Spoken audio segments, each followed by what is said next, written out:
The United Nations says climate change is a major and growing threat to global food security. In Singapore, a city-state that imports more than 90% of its food, a farming revolution is underway. Myra Liu has the story.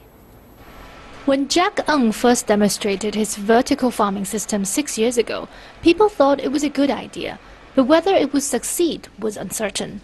After all, he came from an engineering background and was an outsider to the close-knit farming community. But the system has proved itself. Our system, if you compare to traditional ground, the land area per cycle is around 10 times higher. If we talk about water users, because our water is not like traditionally, we can save up to 95% of the water. Even the labor can save up to 75%. Traditionally, they have to work 10 times of the land size. They have to bend down, squat down. Our system, you can sit down here even so you don't have to walk to the plant. It's a plant come to you. Sky Green's vertical farming system has cut costs and increased productivity, but the company has bigger dreams. In the future, they want to combine agri-production in one setting like this. It's a floating platform where they can grow green leafy vegetables on the top and farm freshwater fish below in the pond.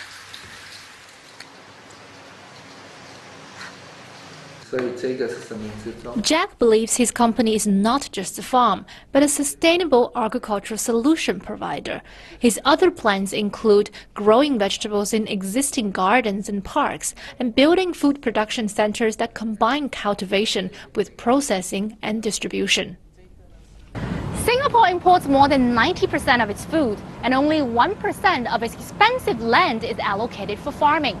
But for urban farmers who don't have soil, they have found new ways to sow their seeds, up in the air, in the heart of the city. Comcrops Allen is another engineer turned farmer. His rooftop farm is only about 4,000 square feet, but he thinks Singapore can achieve food sustainability with the help of technology and community. One of the key part of the mission is to continue to use urban agriculture to connect with our community of people.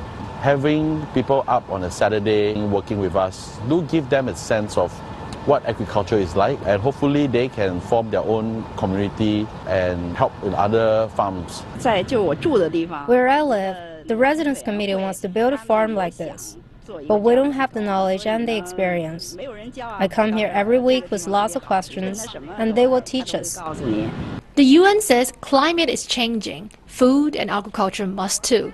The urban farming movement in Singapore shows that with the help of technology and commitment, you can grow crops anywhere, even if you're not born with green fingers. Myra Liu, CCTV, Singapore.